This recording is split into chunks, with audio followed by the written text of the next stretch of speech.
Minha diretoria, eu não pude, por motivos óbvios, como você sabe, suspenso aqui no YouTube por uma semana, não pude falar da final olímpica da medalha de prata das meninas, então vou deixar esse vídeo aqui porque não pode passar batido uma coisa tão relevante, né? Como a seleção brasileira feminina ter conseguido a medalha de prata. Não, a seleção brasileira feminina não perdeu o ouro, ela conquistou a medalha de prata porque ela não era a favorita para estar ali. Ela poderia estar ali? Sim, e esteve. Chegou, conseguiu 2 vitórias ali. Eu não diria que improváveis, ou talvez sim, talvez contra a Espanha, campeã do mundo, seja uma vitória improvável, mas conseguiu de forma brilhante, com uma goleada, bateu a França na base do Deus me livre, passou na primeira fase na base do Deus me livre, e o futebol mostra, até com as mulheres que ainda não têm o nível de profissionalização dos homens, que ele é igual para todo mundo, né? No final das contas, o futebol segue sendo o esporte mais injusto e mais improvável de todos, né? Acontecem as coisas de um jeito inacreditável. Não sei se você assistiu a Copa das Nações Africanas. Eu gosto muito da Copa das Nações Africanas, porque o nível técnico do jogo, ele é interessante. Por quê? Porque eles têm o ímpeto de jogar futebol com alegria, de partir para ataque, de bater às vezes porque eles são muito grandes e tal, né? Mas a alegria de comemorar os gols, fazer as dancinhas, aquele jeito deles lembra muito um futebol brasileiro do passado. Então eu gosto muito de assistir aquela irreverência deles. Bom, Costa do Marfim sediou o último torneio e a Costa do Marfim fez uma primeira fase horrorosa e conseguiu a classificação, não sei se foi numa repescagem, alguma coisa assim. Eu sei que ela ia perder em casa na primeira fase. E ela foi campeã. Ela acabou campeã, trocando de treinador praticamente durante o torneio. E ela foi campeã. E aí vai pro saco toda aquela história do planejamento, né, daquela coisa, o time não pode fazer isso, não pode fazer aquilo. Cara, soluções no futebol, elas são muito loucas, elas acontecem às vezes porque tem que acontecer. Qual é o planejamento da Costa do Marfim? Nenhum. Agora tem muita gente falando do projeto espanhol, que chegou na Eurocopa, chegou nas Olimpíadas e na seleção feminina. O projeto de futebol da Espanha é maravilhoso. Engraçado, porque o Brasil ganhou a Copa América de 2018, foi o melhor time das eliminatórias nas 2 Copas anteriores, o Brasil venceu as Olimpíadas as últimas 2. Tinha algum projeto aqui? Acho que não, né? Então, não precisa inventar projeto. Basta você entender que às vezes as coisas acontecem. O Brasil fez uma primeira fase muito ruim. Muito ruim. E ali ele disse para todo mundo o seguinte, olha, se eu chegar é zebra, porque eu não tô jogando bem, não tá funcionando. Aí o Brasil perde numa voadora sem noção, ninguém entendeu até hoje por quê. A Marta perdeu a cabeça, deu uma entrada violenta, foi expulsa e falou, pô, fodeu, porque ainda por cima perdeu a Marta, que é a melhor jogadora que a gente tem. Ou tinha, sei lá, né? E aí o Brasil começa a reagir. E talvez ter tirado o peso da obrigação da seleção seja o grande segredo dessa seleção. Por quê? Porque é assim que é o futebol brasileiro. Quando você tira o peso de um time brasileiro, ele voa. A seleção brasileira é a mesma coisa. Por isso que a gente fala que a gente só ganha a Copa quando a gente está desacreditado. Por quê? Porque não tem peso. Você não está esperando o título. Você está duvidando do título. E aí o Brasil vai lá e ganha. E aconteceu isso com o time feminino. A partir do momento que a primeira fase foi ruim, que o Brasil se classificou ali pelos resultados dos outros, e o Brasil perde a Marta, acabou qualquer tipo de cobrança. Dali pra frente vira um festival de pancadaria. E já tinha um oportunista que hoje chora de emoção com o resultado das meninas, que tava descendo pau no trabalho da seleção brasileira. Falando que era uma porcaria, que o treinador era uma merda, e não sei o que, não sei o que lá. Aí de repente classifica tudo maravilhoso. Não, talvez o treinador soubesse o que ele estava fazendo. Talvez fosse um ajuste, né? A gente que se precipita um pouco. Então, o treinador chegou lá, resolveu, e a seleção brasileira conseguiu uma medalha de prata. Conseguiu uma medalha de prata, sim. Ah, poderia ter ganhado ouro? E aí que entra a parte do futebol que é louca. O Brasil se classificou do jeito que eu falei, jogou mal, perdeu a melhor jogadora e tal. E quando chega na final do campeonato, o Brasil merecia ter ganhado o jogo. O Brasil, para mim, foi melhor que os Estados Unidos. O Brasil teve 2 chances claras de gol, uma com 1 minuto de jogo, que não pode perder. E eu acho que foi pênalti na atacante do Brasil. Então o Brasil tinha todas as possibilidades de ganhar a final dos Estados Unidos, embora tenha sido absolutamente improvável antes do jogo. Quando você olha ali Estados Unidos, Alemanha, Espanha, você fala, pô, o Brasil tá fudido aqui nesse meio. Né? E França, dona da casa, você fala, pô, a França não é mais forte que o Brasil? Realmente deu pra ver que não é. Né? Não é uma seleção que tem títulos e tal, então não dá pra esse papinho de o Brasil superou a França não sendo favorito. Mentira, o Brasil e a França no mesmo nível. Aí quando chega a Espanha, você fala, pô, atual campeão do mundo aqui, isso aqui vai dar merda aqui. E o Brasil vai lá e, porra, na base do contra-ataque, jogando um bom jogo, mas acha uma goleada. E vai pra final e você fala, pô, mas a Alemanha e Estados Unidos, quem vier ali é favorito. Sim, claro que são. Isso é evidente, tem uma história, tem toda uma questão ali. E essas 2 seleções chegam e os Estados Unidos fazem a final com o Brasil e o Brasil mereceu ganhar. Não ganhou, mas mereceu ganhar. Como o Brasil não mereceu se classificar, e se classificou. E aí, dentro disso, entra toda aquela lógica do futebol, onde a gente tenta sempre achar uma explicação científica para uma coisa que não é científica. Por isso que eu trato o futebol como uma coisa humana, porque para mim o futebol é muito mais humano do que científico.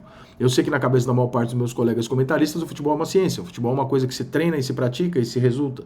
E pelo que eu conheço de futebol há 45 anos que eu estou enfiado no meio disso, tudo que eu ouço de jogadores, treinadores, etc., é que o futebol é muito mais humano do que uma coisa científica. Claro que você treinar, você fazer bem feito, você ter os melhores jogadores, pagar em dia, etc., evidente que tudo isso faz uma diferença brutal no resultado. Mas não é só isso, muito pelo contrário. O mais importante é a gestão, a confiança, né, a maneira com que aquele time reage às coisas e tal, e principalmente o fator emocional. Você precisa tirar da seleção brasileira a responsabilidade para que ela te devolva superação. O brasileiro é assim, o futebol masculino é assim, e o feminino tende a ser também, porque nós estamos falando de pessoas, nós somos iguais, os homens e as mulheres do Brasil têm o mesmo sangue, a gente é a mesma porcaria, né? A gente tem as mesmas qualidades e os mesmos defeitos, a gente é feijão da mesma concha, não importa se é homem ou mulher, embora queiram separar pra caralho.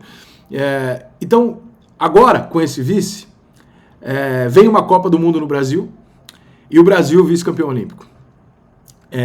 Fudeu, né? Porque a pressão vai ser forte, vai ser muito grande a pressão, e aí eu já tendo a imaginar que a gente vai ter um momento ali de dificuldade, porque é totalmente o contrário do que eu estou dizendo, né? A pressão absoluta é o cenário do 7-1, o 7-1 é exatamente isso, a obrigatoriedade de se vencer numa Copa do Mundo em casa, faltando 2 jogos sem suas 2 lideranças do time, a técnica e a psicológica, sem Thiago Silva e sem Neymar. O time do Brasil se vê ali perdido, numa obrigação, toma um gol, surta e perde, toma 5 gols em 3 minutos, 4 minutos, uma coisa que clube nenhum acontece, time nenhum acontece.